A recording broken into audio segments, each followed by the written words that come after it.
There's something you can do. If you're going to be authentic about who you are, what you're doing, what's at your like fingertips, then you'll figure it out. But if you want to continue to disqualify yourself and stick your head in the sand, then you won't. But you don't have to be the hero in someone's story to make a difference. We are GOLDIVY. Our mission is to empower you to own and unleash your truth. Stories of resiliency are gold, and ivy grows in hard places. Those hard places are what creates space for light to shine through. You decide what works for your daily life and how to transform our lessons into your gold. This is Ivy Unleashed, a GOLDIVY production.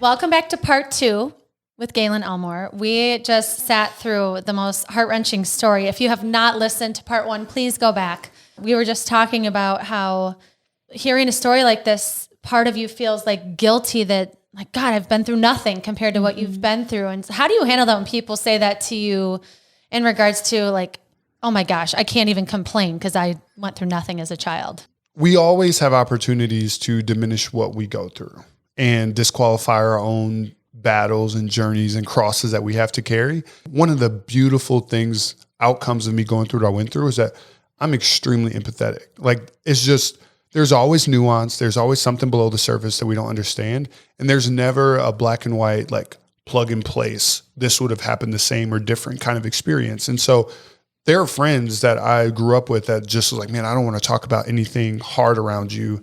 It's like, dude, your parents getting divorced sucks. You can absolutely feel the weight of that. Mm-hmm. Losing a parent, like I had a teammate lose a parent in a drunk driving accident when we were in high school. It was just like, bro, I can imagine the feeling of that and having to continue to show up. And so it's just like, we all have our own unique journeys. And if anything, the only thing our specific journey gives us license to do or be is more empathetic, right? Like, that's all we should feel from going through what we went through. It's not a badge of honor. It's, you know what? I've been there. I can empathize with how debilitating that might feel, or I feel like we can get too much in this comparing trauma. And it's actually really like popular right now, right? To like, just, I'm going to compare all these different things and experiences and talk. No, we all have our own things to walk. We are unique individuals. We are not the exact same. We don't respond in the same in the same environments. And that's okay. And pain is pain, right? Mm-hmm. Like, pain for one person, like, you know, what hurts you. And like, you don't have to diminish that because somebody has been through something else. But I think it's just like something natural that happens, you know, and like in our brains, we have to stop because there is that comparison trap, and it's not helpful. No. And it is helpful, like admiration, right? Appreciation, like those things are great. Like, those are productive. Mm-hmm. I'm always thankful because I take it as a compliment of like, I appreciate that. But I don't want it to be this backhanded thing where it's like, it diminishes what you're going through. Because there's something you have gone through and walked through that you sharing about it and being open and vulnerable will help someone else that in ways I can't, right? So if we continue to uplift everybody, encourage everybody, empower everybody to be their authentic selves, we're going to help more people. Amen. Like my story only speaks to a fraction of society in like a shared experience kind of way. But we all have our own stories and journeys that we can share that can help more people. So that's all that I try to communicate when that happens. And I'm so grateful that you are open to sharing your story, because with what you've been through, you have every right to continue to be that little boy that was closed off, that wouldn't let anyone in. And even in college, so for those of you who haven't gone back to part 1 yet, which you're going to right now, but you'll learn that Gaelin and I went to college together. Mm-hmm. And from the moment I met Gaelin, he was warm and loving, and you would never have known what he went through. And, you know, I'm sure you've processed way more as the years have gone by, but from college, you always were so loving and like a big brother. You protected me so many times at parties. No one could mess with me because you were there. And I'm curious where you think that comes from. It definitely comes from the experience of like being the kid in the corner that didn't have a voice, or having someone wield their authority and power over me in a way that scared. Above everything, my heart is drawn toward justice. Like, that is, righting wrongs is what I'm most passionate about. It is something that will get me fired up. immediately. Whether it's like getting the rules right to a board game or someone disrespectfully or unjustly like disrespecting someone in public, like anything like that is just, my heart always yearns for justice and things being right. And it doesn't always mean that the person that is at fault for something happening is the one that's like deserving of justice. Like sometimes they need protection too. And so I can't help it. It's just who I am. And some people, you can go through certain things that like push you away and it's like, I'm so anti this. And some people respond in a way that's like, I'm so pro. And so I was fortunate enough that my heart shifted to the way of like, I will never let someone feel this way if I can do anything about it. That has just always been my heart. And I'm thankful for the ways that it showed up in my past that I didn't consciously know that's how I felt, right? Like I went earlier this year for work, I went back and did a community training in the town that I like grew up in, that I was abused in. And there were teachers there that I had. There were like professionals that were in this, like working for the system that were there.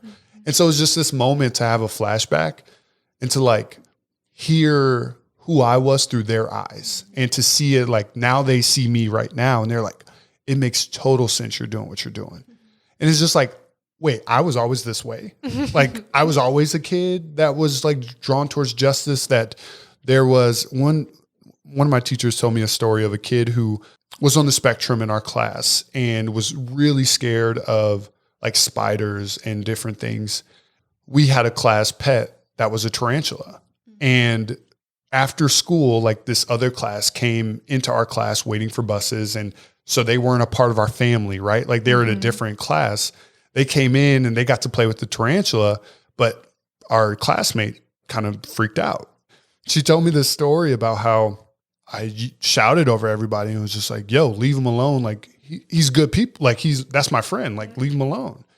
And I remember like, I always looked at myself as like, oh, I was probably such a bully in elementary school, right? Like, cause those hurt people. And so I had to be such a bully, but like to hear stories of they see my heart for justice, even in those moments of my life, was super encouraging for me. Cause it's what I feel so deeply and what will always drive who I am, what I do, and how I interact with other people it's just who I am. And when I heard that you left Cincinnati Bengals, I wasn't surprised because I knew you were made for more. Yeah. And going back to what you said about hurting people, you took initiative that time in your life to heal, to be whole, so you can now help other people. And so what did that work look like? Because hearing you talk, it's like, this man's full of wisdom, which I think you've always been. Thank you. But you can tell you've done some massive work to get to where you are. So what did that look like, taking care of your mental health? Yeah, I mean, I would be a fool if I didn't start with the spiritual like side of it, right? In college, I gave my life to Christ.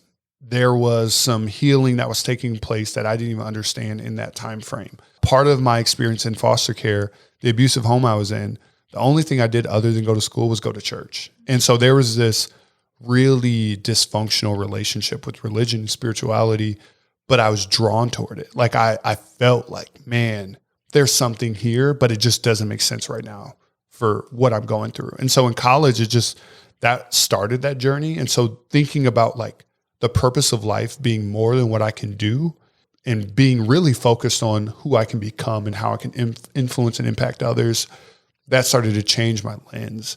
And so my first job that I got after not being an athlete anymore was with a Christian nonprofit working with teenagers that were coming from difficult backgrounds and circumstances. And I took the job because it was like, man, I really want to like invest and give back to where I was at when I was their age. But really it was like simultaneously I was like healing and growing through it. And so it took me being exposed to other contexts where people were like healed, right? Like they aren't actively living from their trauma, where I started to like see a whole different side of life and a whole different way of using what could have been a curse as a blessing to other people. And so contextually, as as an athlete, there's this cultural belief that you need to earn your stripes, meaning like you got to put in the time, the years, the effort, the energy, blood, sweat, all of that in order to have a voice. Like you need to build up to that point. No one's getting anointed something way before they're supposed to. And so I got into the nonprofit work thinking that's the same way.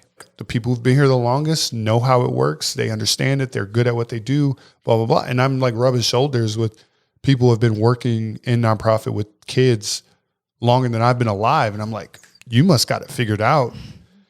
And to like partner with them on projects and be like, you know nothing. There's something that I feel, that justice part of me, that it's like, oh no, like I get this. This is something that's like, I've been living it for so long that there's value to be added here. So I started to really learn what influence and what role my story could have in this space. And in that time, like I knew I had to like, well, if I'm going to use that, I really need to process it. I really need to understand it. I really need to learn how to contextualize it so that it can benefit other people beyond just being a story. And so simultaneously, I'm like, this is helping the people I'm serving. It is making this space actively better, but I'm becoming better because of it. And that's really what that journey started. And I just followed that inner voice of like really being drawn toward justice. So I got into diversity, equity, inclusion work, which again, the core of most of our issues in our society like have to do with disagreements around what is right and what is wrong. Mm-hmm. And I feel like I have this natural draw toward what I feel like is objectively just. There are many times where I feel things in my gut that's like, this is right, even though it goes against what I believe, right? It's just like, this is the right way to do, like go about this.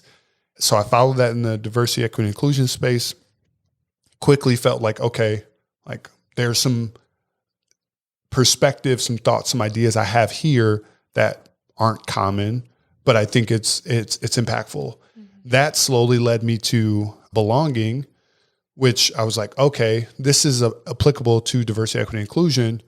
But I was like, there's got to be more here. Like, I really like love this idea. I need to learn more. And so I just like, I binged, researched, and just was like, okay, there's like all these different spaces of psychology and neuroscience and school, belonging, and all these things. And then I was like, there's not a lot of people talking about the impact that belonging has on trauma or trauma has on belonging or vice versa. That's got to be the key to what I went through. Mm-hmm. Like thinking there were spaces and moments in my life that I had belonging in some way, shape, or form that allowed me to not be impacted by the trauma I was experiencing in the ways that I should have been. Because all my life, people would, when they found out my story, be like, Gaelin, how are you the way that you are? And I never had an answer for it. I always felt super guilty or super like embarrassed by that question. And when I stumbled across belonging, that was the first time I was like, that's it. Like, that's the thing that helped me become what I became. Because I use this example all the time. It was like me and my biological family went through a car wreck, and I was the only person that survived. If you ask a person who survived something like that, how'd you do it? They're not going to have a good response. It's going to be traumatic for them to think about that, because you're going to have survivor's guilt, remorse. You're going to be like, well, why did I survive it? Why me and not my sister? Why me and not my parents? Like all these things. As I started to learn more about belonging, that's why. Like I had support. I had this safety belt that was like keeping me from being impacted in the ways that my sisters were occupying the same spaces, but didn't get that from the people around them.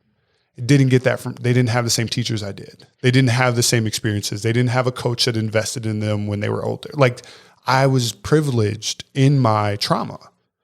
So when I was like, oh, that's the outcome, it's like, well, we need to do that for everybody. This is the cure to quote unquote cancer. Like we need to make sure everybody has it. And so that is immediately when it was like, I know what I want to do the rest of my life. And I know a lot of people don't like learn that ever, let alone as early as I did, but it was just like, for the next 50 plus years, this is what I'm doing. I want every kid, every person that is struggling, going through hard things, to know that they belong somewhere. In that, really, I want society to understand that people like being successful has a lot more to do with the support around them than it does the individual. Like we live in a culture and a context where people are like, I'm him, right? Like it's me. I got out the mud, did it on my own, self-made, all this stuff, right? And I, to an extent, I understand what they're saying. Like they went through a lot, but you had support along the way that helped you get there. Whether you are at a spot in your life where you can acknowledge it and realize it, sure, maybe that's not true yet, but the support that you had is what helped you get there. I can't look back on my life and boast about what I experienced because I know I was fortunate enough to have the support that I needed when I needed it. And I know people who were way more talented, way more gifted than I was that didn't. And they didn't make it out. And so helping people that have an opportunity to do something about it, understand like, hey, that kid that is on your caseload, them succeeding in the ways that they can succeed has way more to do with you than it does them. How is that going to change your work? If you as a teacher think, well, this kid as a fourth grader, the likelihood that they graduate high school has way more to do with how I support them right now than it does their cognitive abilities as they grow. Changes the way you do your work, changes the way you show up, and changes the accountability instead of like, you know what, that Gaelin kid had so much potential but never got it together. If they had so much potential, do something about it. Help them. Brooke, what do you think everyone wants more of? Energy. What do you think most people are hoping to come out of 2023 with? Feel more confident, be an example for others, actually have the self-discipline to take care of themselves. Yes, exactly. Because we hear the need for it and we want to help you get in the best shape of your life, we created Move with GOLDIVY, our virtual workout platform. Our dream has been to create accessible, affordable, and effective workouts that you can do anytime, anywhere, designed to hold you accountable and get you the results you need. You can pick any workout you want at any time, but if you do want a plan that alternates muscle groups and leaves your body feeling energized and strong, we have a weekly plan that you can follow to take the guesswork out.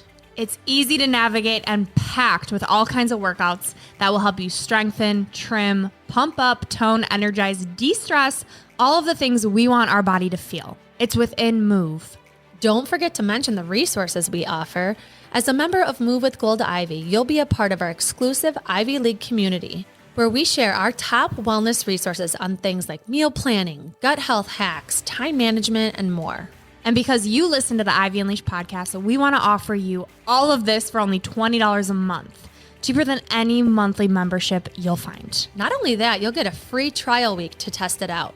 And if you need more incentive to start prioritizing you, here's our favorite part. Your movement matters. Each month, 10% of your membership will be donated to support the mental health of those in need. So head on over to goldivyhealthco.com/move or find the link within the show notes of this episode and sign up today. Stop putting yourself in the back burner.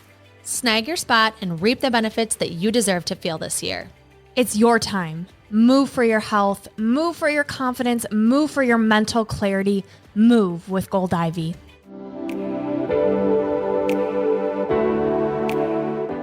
Today's episode is sponsored by BetterHelp.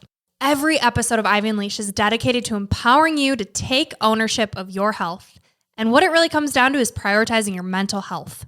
We've both seen the beauty and growth that therapy can bring and are thrilled to partner with BetterHelp to allow you the opportunity to feel heard and seen by a professional. The National Alliance on Mental Health reports that 155 million people live in a designated mental health professional shortage area, and BetterHelp is working to close that gap. I've personally used BetterHelp and loved it because it was all online, making it super convenient. The biggest piece for me was how affordable it is. I was able to choose the therapist that met my needs. I came in with wanting to work on childhood trauma and anxiety, and it was unbelievable to see how many options I had with all the different backgrounds of therapists. With BetterHelp, you have access to a network of over 30,000 licensed and experienced therapists. Therapy is all about deepening your self-awareness. And sometimes we can't see our own patterns and behaviors until we talk them out and get an unbiased perspective. It's really nice to have someone who doesn't know you and has the professional background to help you thrive in your daily life. It has made the world of a difference with every relationship in my life, including the one with myself. To get started, all you have to do is fill out a brief questionnaire about your needs and preferences and choose your therapist out of the options they give you. You can talk to your therapist however you feel comfortable, whether it's via text, chat, phone, or video call. Also, you can switch therapists at no additional charge until you find the right fit for you. The best investment you can make is in yourself. Get 10% off your first month at betterhelp.com/goldivy. That's betterhelp.com/goldivy. Take the first step to inner peace and freedom today. And now back to the show.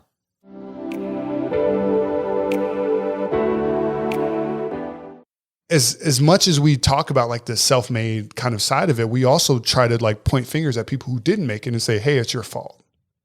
Like it's easier to say that, but it's like, where did their support fail them?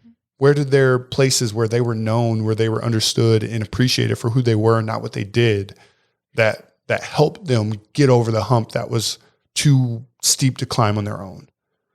We're all a product of the support that we have. And so that it allowed me to really process my past in a whole new light, right? Like when we talked about my coach's family, like it took years after the fact for me to really appreciate and understand what they did for me and to respectfully like see them in this positive light instead of seeing them in opposition of what my family could have experienced. But they provided belonging. Teachers that I probably were like frustrated with because they didn't speak up enough for certain things that I was experiencing, provided belonging for me in a way that allowed me to still persevere through the stuff that was happening. And so it allowed me to heal like my past in a way that was different and allowed me to see hope for the future for other people that was like real. Right? Like people sometimes hear my story and like, well, Gaelin, you're 6'5" and you were an athlete and you like said school always came easy to you. And it's just like, there were people, my sisters included, were way more talented and gifted than I was, didn't have the support they needed and didn't. My work is really largely like dictated by my ability to turn this idea of a success story on its head. Stop promoting individuals. Like I get on stages and platforms because I'm a success story, but then I get on there and tell them, hey, I'm only this way because people supported me in the way that I needed when I was going through it. You have an opportunity to do that for somebody else. Are you going to do it? Ooh, that's powerful. When I keep thinking like you've dropped your ego, like you could totally say I'm a self-made man, like 100% you could say that because you did go through so much and you are the one in your family that is, quote unquote, the most successful or, however you want to look at it. And I think it's beautiful that you're flipping that on its head. And like you said too, like it took you a bit to see it this way. So what helped you kind of drop your ego to learn about belonging and like understand how much it played into your success? Again, that empathy piece, right? Of like seeing other people who are capable, who are talented, who are special, that didn't have the support they needed. And so their potential was like had a ceiling. It was capped. My parents are extremely gifted people that experience things that they never had support to overcome. And like in their 60s right now are children. They're kids because their development and growth has been stunted because they haven't had the necessary support to get to where they need to go. My dad taught me how to play chess when I was like literally 3 years old. Like I was playing chess at 3. I valued school and school came naturally to me because when my sisters got home from school and my dad got home from work, he made me sit and learn their homework while they were doing it. And so like my dad was always a gifted teacher, extremely gifted teacher, would have been a phenomenal early childhood educational like professional, but never got the support he needed. Like never was spoken into in a way that's like, hey, that is a unique gift for a male to have. Like, let's pour into that. He thought he was weird, right? Like, why do you want to like teach young kids? And so there are gifts that people have that really can only be seen by the people around them.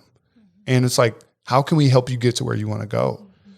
And so like that allowed me to grow and thrive at a very early age. and really shaped how I saw the world. So like I'm learning how to play chess and I'm thinking about like strategy and I'm thinking about the balance of power and all this stuff in my life, taking it from a game. Chicken or the egg, maybe I was competitive before it, but like that fueled something in me that when I got to school and I was in a Montessori like school environment, allowed me to thrive even more despite the trauma that I was experiencing at home. Like I was being stimulated. I was growing. It's all about the empathy and being able to put ourselves in someone else's shoes and understand like, man, if you just had what I had. My sister, Felicia, who's 3 years older than me, she's 6'2". She dunked a basketball for the first time as a junior in high school. She ran 11 seconds in the 100-meter dash. She was by far, when we played football, she had to be the quarterback because she threw the furthest. And she couldn't be a receiver because no one could catch her. So it was just like unfair. She was a cheat code. And it was just, she could walk onto a court and be one of the best people there. She never graduated high school. She could have played volleyball, ran track, played basketball at Division I in college if she wanted to. Never had the support to get there. I was envious of her most of my childhood. Like, how are you so gifted? You just try something new and you're so good at it. So how do you tangibly help that, right? Like you're speaking at places, you're trying to create this supportive environment. Cause like me, naturally, I'm thinking, okay, you see a gift in a kid, you tell them. Cause like a person says one sentence to you when you're 8 and you can remember that forever. Totally. Or like you all of a sudden it's your identity. You're like, I'm fast, so I'm a runner. You know, like, so besides like kind of voicing the good you see in kids, like how can we help kids feel belonging and create this environment so that kids like your sister can develop that gift? I'm gonna get clinical on you. Okay. All right. So there's this definition of belonging that I use and is like kind of a foundation of all the work that I do. And it's from one of like psychologists from the 1950s. So like he didn't even have language or definitions or words that we have today to explain trauma, to explain some of the things. But he defined belonging in 3 ways. He said, first, it's the yearning for connection to a group or a community of people. So we all have this yearning, this subconscious, innate, fundamental need to be connected to a group or a community of people. The second part is a need for positive regard. So we all need to know that there are people out there that care about what we're going through, who we are, what's happening to us beyond what we can do or provide for them. So no strings attached. You inherently have people who care about you. And then third is a desire for personal connection, personal relationship. So I need to be known at some level intimately with people in my life so that they can know when I'm not behaving in the way that's normal to me, so that they can understand what I'm bringing to the table and how that might influence how I show up. Those 3 things are like what I call the core 3 of belonging. When we think about kids, if we know before anything, they need connection. They need to feel like they are an important part of a community or group of people.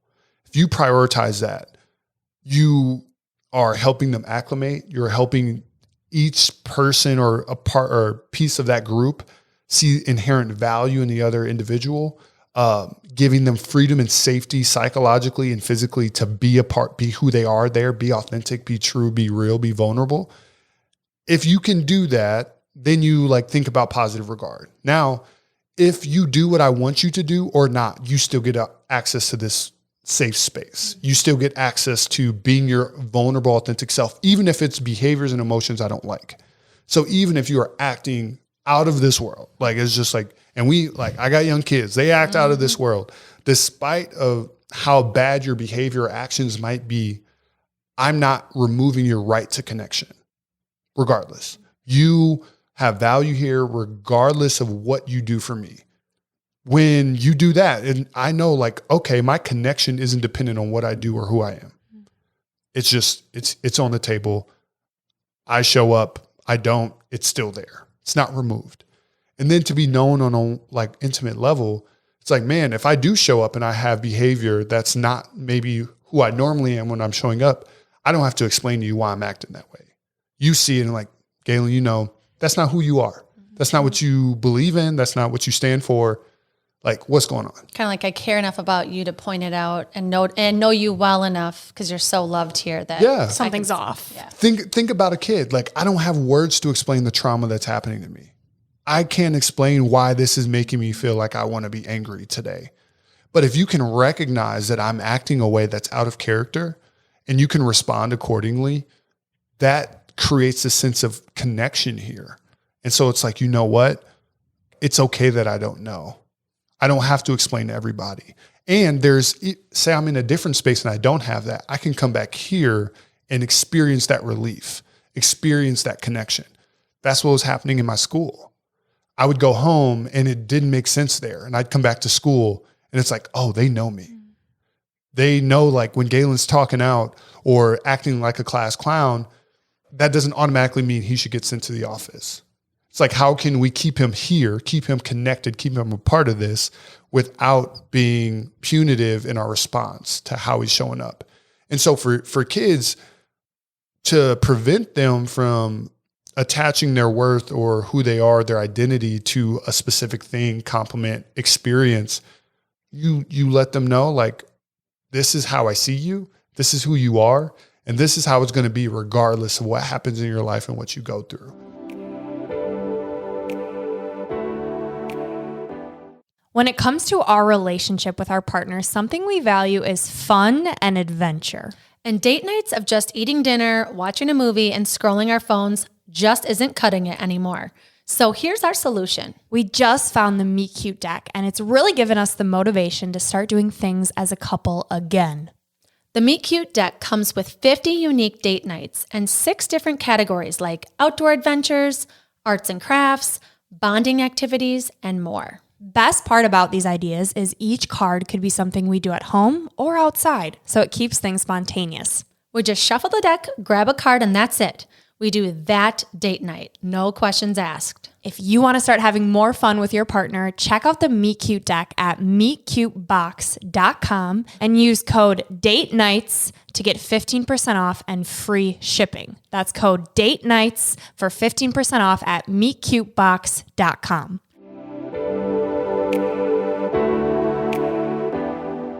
One of our most popular episodes was with Jessie Golden, the creator of our new favorite and life-changing skincare line, The Golden Secrets. You've probably seen us post about it because we take it everywhere with us, but we wanted to fill you in on exactly what we're using and the results we're seeing with this sustainable, fair trade, and cruelty-free skincare and wellness line. Jessie mentioned that the one thing she'd take to a deserted island is her heel oil. So with her incredible looking skin, I jumped in and bought it right away. I'm using the heel oil as a moisturizer at the end of my skincare routine, or if I'm in a rush and only use one product after cleansing, it's the heel oil.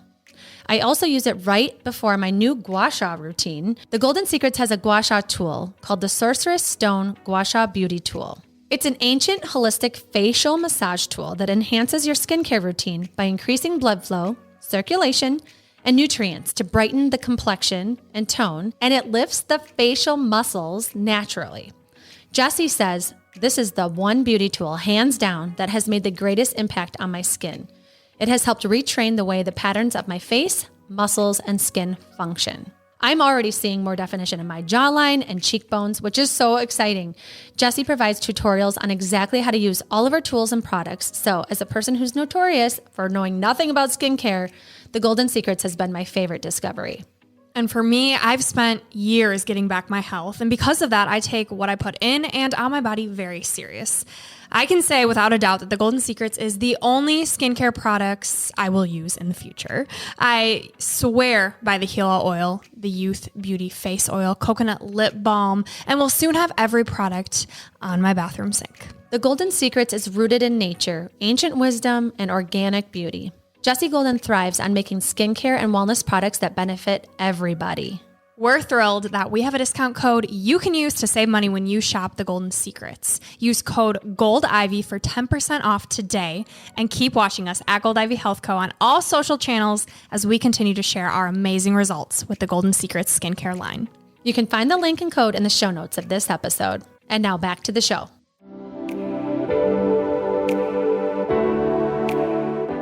Through those experiences, through that consistent response and expectation, you can start to like freely try things. And then you just, through authentic relationship, like speak into it. Hey, Gaelin, I noticed that like when you said that joke today, like a lot of people laughed. How'd that make you feel? Well, I don't know. I was just being me. It's like, well, I like, sometimes it's disruptive in class, but like, let's keep figuring out ways that you can be you. Right. So it's just like a totally different approach from behavior correction to like, this is going to be super corny and I've never said it this way, but from behavior correction to belonging and connection. Right. Like that's a bar. I didn't plan on it. So don't look at me as being this corny person, but he's pretty corny. Yeah. It's the dad thing. You know, I'm wearing the hat and I'm proud. So it's a total shift in how we see people. And think about how freeing that would be as a kid.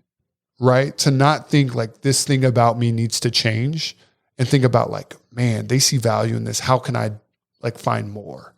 Like, there's another foster sibling who was adopted in that abusive home who was another just supremely gifted person, like super talented artist, could freehand anything, was super creative in building, always the funniest kid in the room, literally did impersonations, could just crack jokes and everyone would be dying laughing. I'm just sitting there back like, man, I wish I could make people laugh like that, which I know now I am funny. I'm funny to adults, not kids. Right. But see, y'all laughed, but I would look at him and be like, you are so talented. And he never saw any of that as more than a disruption. He would get in trouble for drawing in class. He would get detention for cracking too many jokes. And that would get him in more trouble at home. If he did that at home, so it just became this cycle of everything that I'm good at is not acceptable. I consider him a brother. He got incarcerated at 17 years old. Still has been like involved with the justice system for most of his adult life. And I connected with him when I went back to town for that training that I did. And it was just like, dude, you may not understand this, but I need you to know it's not your fault. I saw you. I looked up to you. You are one of the most gifted people that I've ever known, even to this day. You deserve more. You deserve people to see your gifts. And I've been trying to tell them, I was like, there's even spaces now in your adulthood to use those same gifts. How can I help you do that? Yeah. And so again, it's just shifting and it's just like giving people freedom to be who they are and not seeing their behavior as a reason to not invest, but seeing their potential as a reason to help them figure it out. And there's just so many people with so much potential that everyone's focused on what they're doing and not who they could be. And for me, I was just fortunate enough that people disregarded what I was doing and saw something that I could grow and evolve into being, and they invested and acted accordingly. So that is what I feel like we could do for kids and change. I feel I'm really like petty and angry right now. Like I'm so pissed at that family. Like how do you not have this anger? Because you literally watched your sisters and this foster brother be in the household and like have all this potential. And because they didn't support them, obviously you had support outside of it, but like, it just makes me so mad that people like them can even have children in their house. Yeah. Like, how do you not like have that resentment and anger, or how do they handle that? I've been fortunate enough to be able to process some of this stuff. And so a lot of what I'm doing, I'm actively trying to apply it to them so that they can start to process it, right? So that they can stop holding themselves like accountable for things that they had no control over. Like we were kids. And I didn't play sports until I left that home. Like the first year I ever played on a sport team, I was in 6th grade. And that was after I was removed from that home. They were older than I was. So they had more time to not play sports, to not find coaches, to not find other people that were investing into them in that way. I was fortunate enough that I was just younger, right? So it's just empathy, put myself in their shoes. Like if I was a 14-year-old in that home, probably looks a lot different for me. And so again, those opportunities to see how fortunate we are compared to someone else who may not be where we think they should be, and understand like it could have been better, could have been different. It just changes how you respond to other people. And so there's frustration with the brokenness of the system, the brokenness of like just what kids have to go through is you can't totally vet every single person, right? You're never going to know the intentions or heart behind someone. You can try and you can put all these barriers into place to try to fix it. But I mean, foster care is like imperfect solution to an impossible problem. There is no right answer to families not being able to take care of their children. There is no right response to that. So I'm now thankful for foster care in a lot of ways, because there's so many kids who get better experiences in the system versus when they were home. That's totally great. But now it's like, well, how can we make it better? Like, yeah, we'll never be perfect. We'll never totally eliminate trauma. How can we make it better? And helping people understand like this shift in like providing belonging versus focusing on behavior and what people are doing, it totally creates a different perspective for what we're doing. So yeah, there's frustration, and there's still accountability to be handed out, and responsibility of adults to do the right thing. But ultimately it's never going to be perfect. But how can we give everybody the chance that they need? Because that's really all it comes down to. How can we provide you the support you need to get a chance at life that you wouldn't have gotten otherwise? It's like preventative medicine. Yeah. Well, and it's what helped you. Yes. And using that to serve others. You could focus on being a victim. You could focus on the pain and the hate, but instead you're choosing to focus on how can I serve? How can I help? Yeah. And that's beautiful. And I would say there are moments where I do fall into that. Yeah. There are moments where I'm like super like pissed off, and the trauma becomes so like strong and loud in that current situation where it's just like, I'm not my best self. But this is exactly the reason. Like, it's after I get through that little spell, it's like, this is exactly why I'm doing what I'm doing.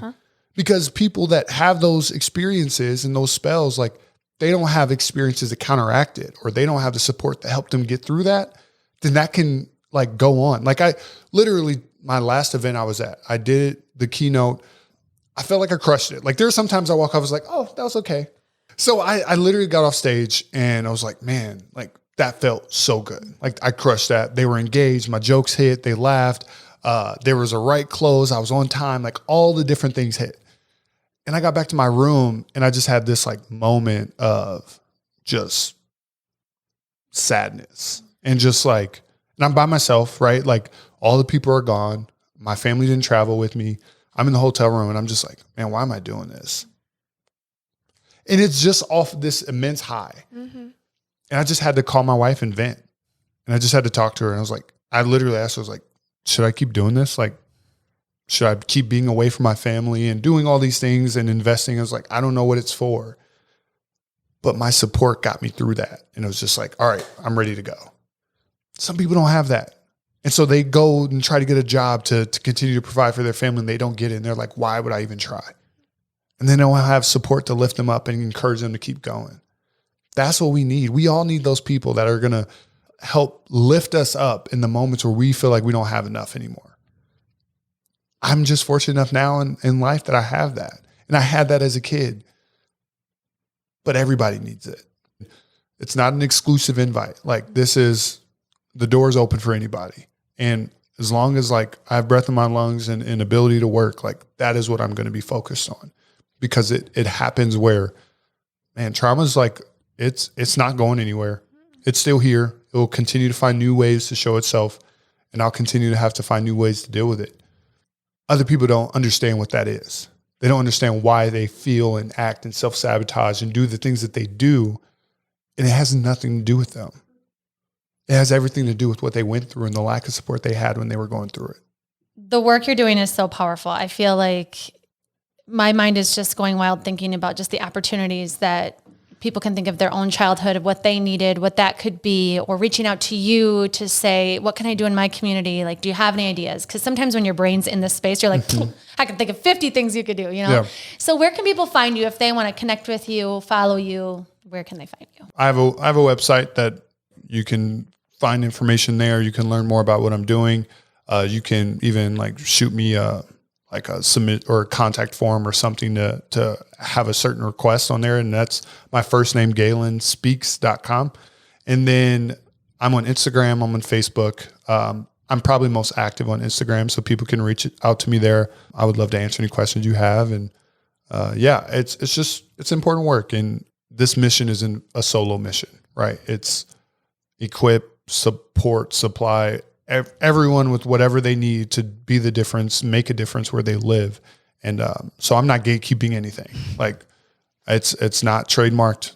You can use it, you can take it, apply it, whatever. So I would love to connect if anyone wants to do so. And I hope everyone does apply it, because to your point, Gaelin, whether you're an educator, a teacher, a pastor, like whatever you are, you have the ability and the responsibility to make that impact for the youth, for even not the youth, for your neighbor, anyone. Yeah. Right. There's these moments where we can extend that hand and offer support or belonging. And this is just a beautiful reminder of that. Yeah. And so thank you for your time. Thank you for being you. So grateful. Of course. Thanks for having me. That you're here today. We leave our listeners with 3 gold stars. So your Okay. top 3 takeaways, please share yours. I think one, it goes back to the like comparison of stories, right? At its core, we all need to belong. There are so many ways that if we don't experience that in our childhood, that can become traumatic in and of itself. You don't have to be physically abused. You don't have to be homeless. You don't have to do all these things to lack belonging and connection where you desire it most. And so, yeah, this conversation may have made you feel like less than or something about your own story or journey. But at its core, hear me like share and talk about I lacked belonging, and that's what drove my life and the decisions I made in an effort to find it. And so think about ways in your life that maybe your decisions were dictated by it. Maybe how you showed up in a certain space was dictated by it. And then think about how you can meet that belonging need for other people as you go forward.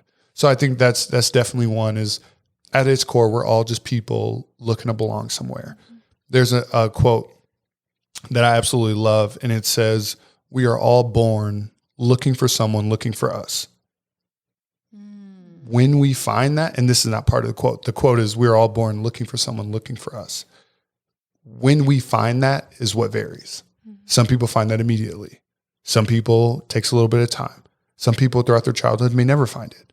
Some people throughout their life may never get the privilege of finding it. Oh man, that's so powerful. Woo! That's such a beautiful quote. Okay, sorry to interrupt. No, wow. No, it did the same thing to me when I read it. And the reality was I was an adult looking for it, looking for someone looking for me. How can we be looking for other people? Whether it is in true friendship and relationship with one another, whether it is seeing them deal with something in your community, maybe someone's struggling at the grocery store to pay for what they have. How can you be that someone looking for them as they are looking for other people? That is what we're really called to do as human beings. We're the most socially dependent species on this planet. That is what we all need and desire. So how can you be that in your space? That's one. That's one. You don't need to be like the hero in the story to make a difference. There are so many people that had such small roles in my life that left lifelong impacts on me and who I am. There's a story of a janitor from that elementary school when I was like from 1st through 6th grade. Her name was Miss Peanut. I share her story on stage all the time. I don't know her real name. It was not disrespectful to call her Miss Peanut. Everybody called her Miss Peanut.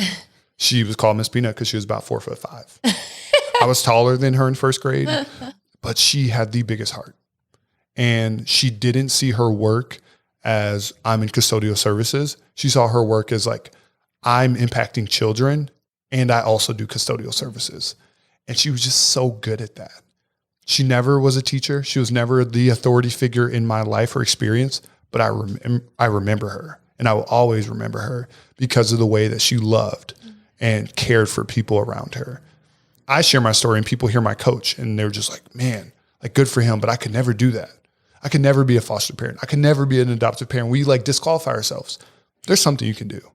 There's something you can do. If you're going to be authentic about who you are, what you're doing, what's at your like fingertips, then you'll figure it out. But if you want to continue to disqualify yourself and stick your head in the sand, then you won't.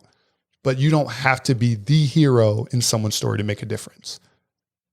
Every single role needs to be filled. So that's 2.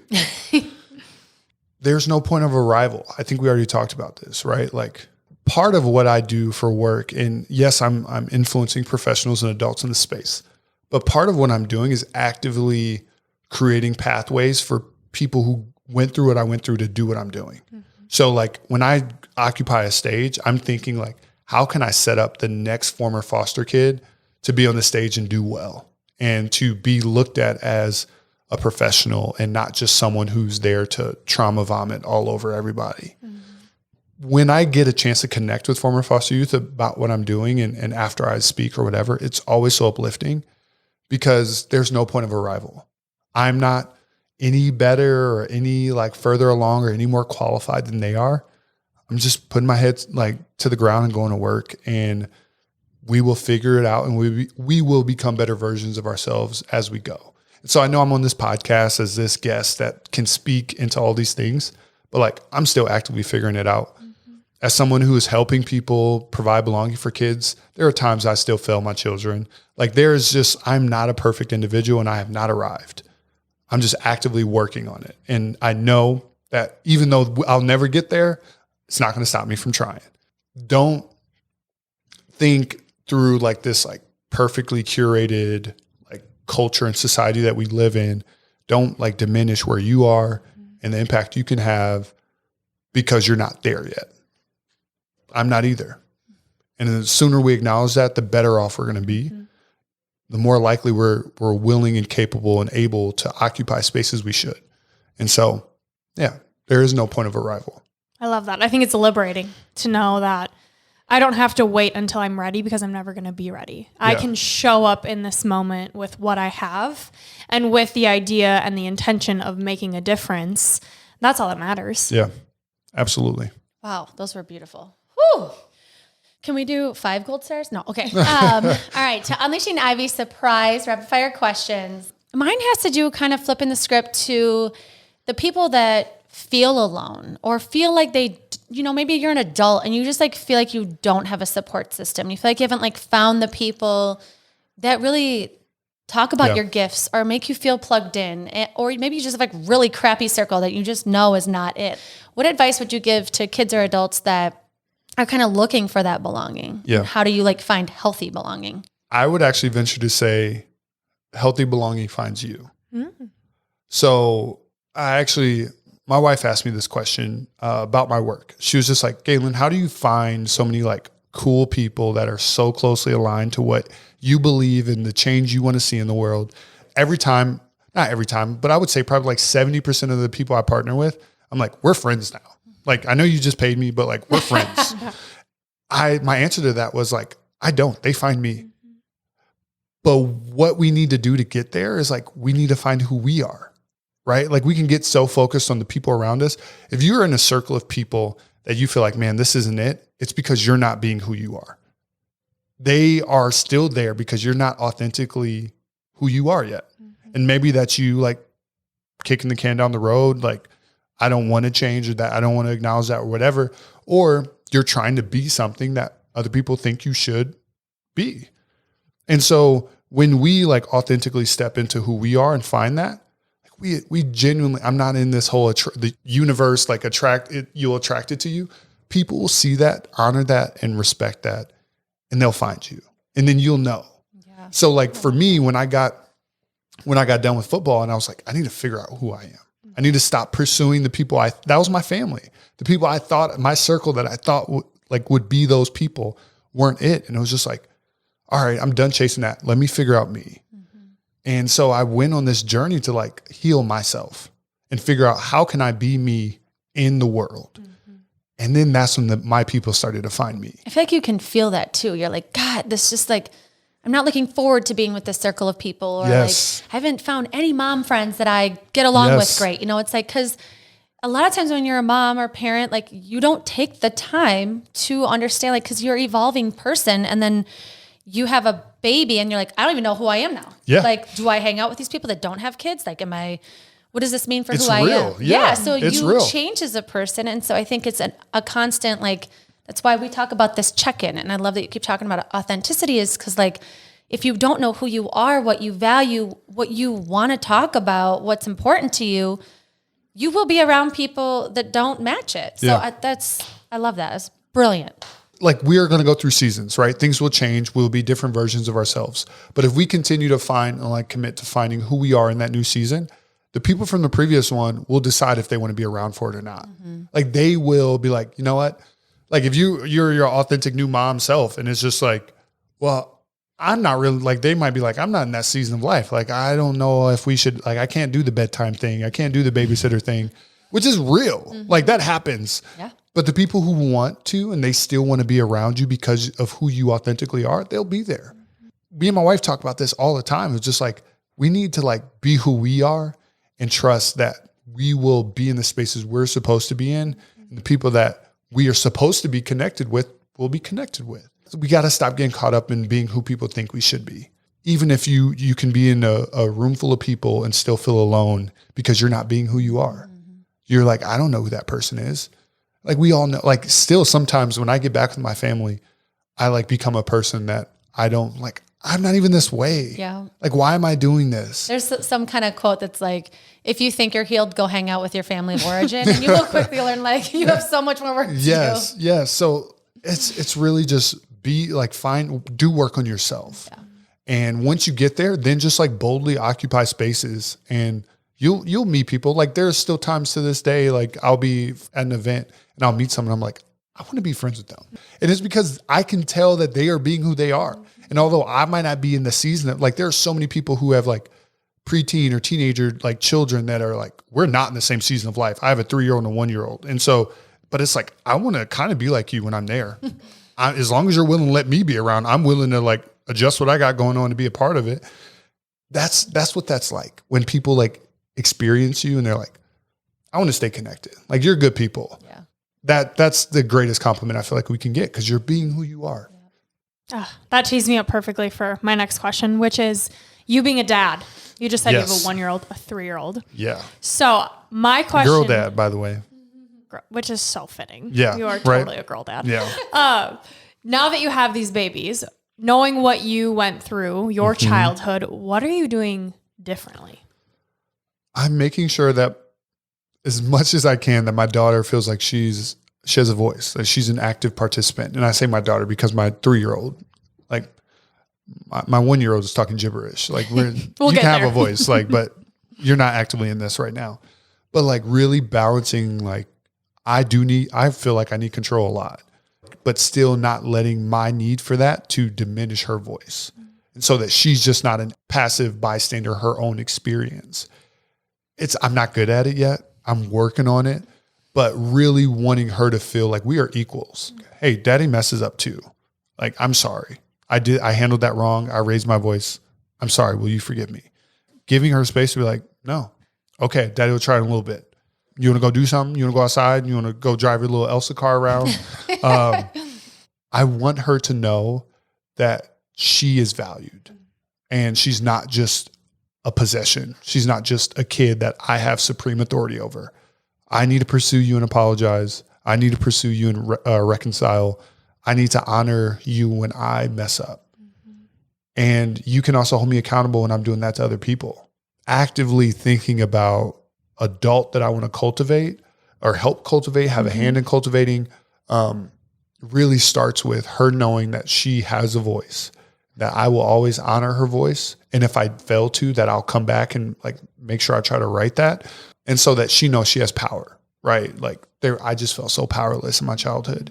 And so that's something that is actively showing up every single day. And I see things in her as like, she is kind of, I don't know if it's justice centered yet, but she is absolutely drawn to things being right. Like even when 2 days ago, we were at the park, I was changing our 1-year-old and my wife and our 3-year-old had the diaper bag. So it was like, hey, I need a diaper. I had wipes, but I was like, I need a diaper.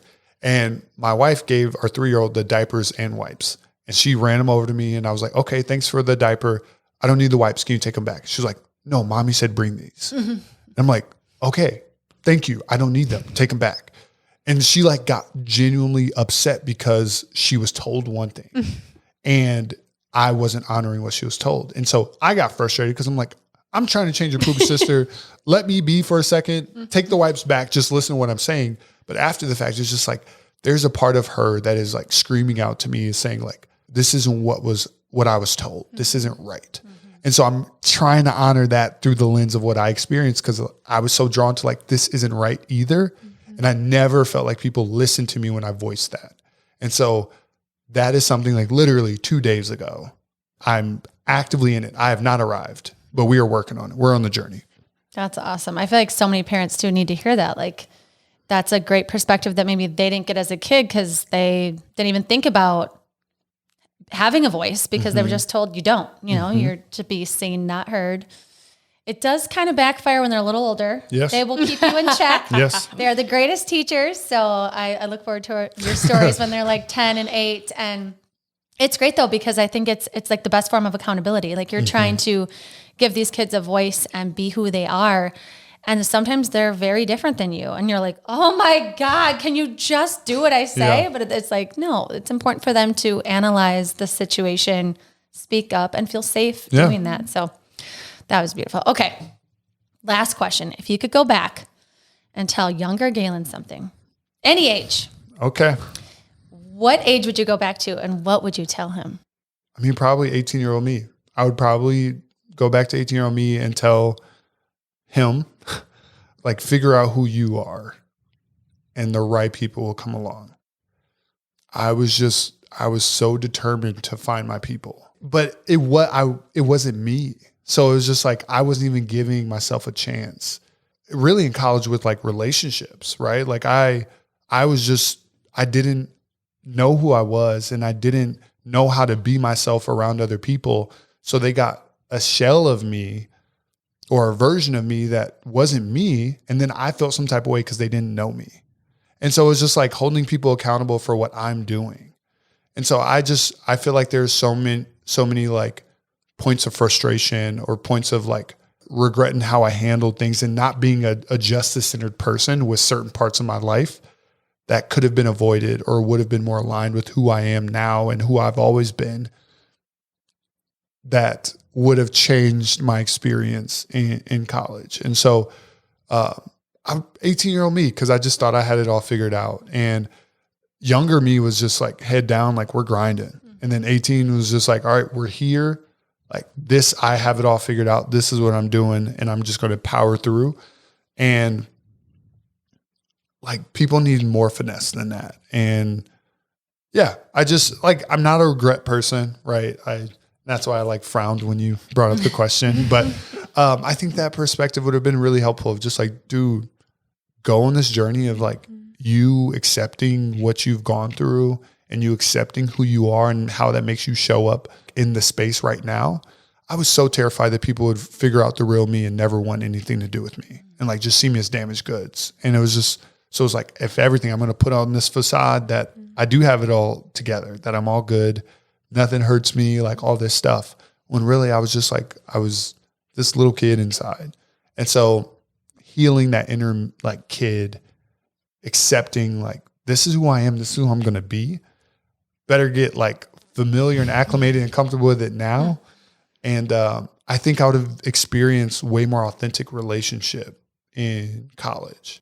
Because I just look back at a lot of points in my life where it was like, I had like friendship or community at almost all of it, but I wasn't me, right? Like there were times that I showed myself. There were times that I let people in, but I wasn't experiencing like the true version of that. And when I saw other people like experiencing it, I got like jealous or I got hurt. And it was just like, I didn't work on me. And it was no one's fault, like no one else's fault, no one else's responsibility. And so if I could tell my 18-year-old self that, I think I would be better off today because of it. And again, it changes things, right? But I don't necessarily want anything to change, but I think that would have been a helpful perspective at that time. I think every college kid should be forced to do inner child work, that should be a class. Because think about it, you come to college, whether you're out of state or even from a town over, you have a whole new group of people. You're trying to impress them. Like, I didn't know who the hell I was. Yeah. I was still figuring it out. And you want to be cool. Then you're exposed to drugs and alcohol and everyone's drinking. And that's your way of fitting in as a child. And as a college kid, we have a human need for belonging. Yeah. And so if you don't know who the hell you aren't going to attract the right people to make you feel whole. Yeah. And again, that's no one else's job but yours. But I think from a young age, if we had that support, college, we had a class, high school, we had a class where you were actually forced to be authentic and to work on you so many things would change. Yeah. And that's why the work you're doing right now is so important. Thank you. And we're so grateful that you're doing Same it. to you. Thank you. We leave our listeners, Gaelin, with a quote, a piece of gold. Ooh. We know you love quotes just like we do. So please pick one of your favorites. I gave you probably like the diamond of the bunch already. You can re-say it. This isn't as much of a quote as it is a resource. Obviously, we said we're all born looking for someone looking for us. This one is from a book that Dr. Bruce Perry, who is like, if you want to learn anything about trauma, anything about like the psychology behind it all, great place to start. Does a phenomenal job of making it digestible for someone who is not like, I'm not on my way to be a doctor, not happening anytime soon. So he did a book with Oprah about trauma. And the title of it is What Happened to You? And it's really this shift and this play on words or this reversal of what's wrong with you versus what happened to you. Mm. And I think it's just such a powerful way for us to look at what other people are going through and stop seeing them as their current selves, this product that it's like, hey, why are you the way that you are? Like, what's wrong with you? Like, why would you behave that way? Why would you do that? Why would you say that? Instead, thinking about like, what happened to you? What have you gone through that has like forced you to show up right now in this way? If we can shift our thinking from what's wrong with you and shift it to what happened to you, that's the difference between blame and belonging, right? Like that is what I'm actively trying to help people do. And so whether it's an internal thing and you have to process it and internalize that of like, I need to stop thinking about who I am right now is like, what's wrong with me? And think about, man, what happened to me that influenced me to be this way? And how can I be a better version of myself going forward? Or it's with people you're in a relationship with in your life. Maybe it's a spouse. Maybe it's a in-law or a relative. Maybe it's a friend in the community. Stop thinking and blame like language and start thinking about how we can help them belong. This is GOLDIVY signing off. Listen to your truth and go chase your gold.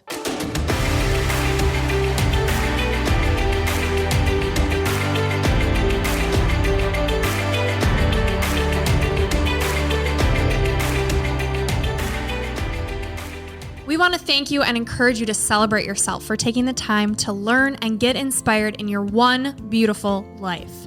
And if this podcast means something to you, it would mean so much to us if you'd be willing to take 30 seconds to help support our mission to keep bringing you inspiring stories and guests. First, following the podcast is important because it helps you never miss an episode.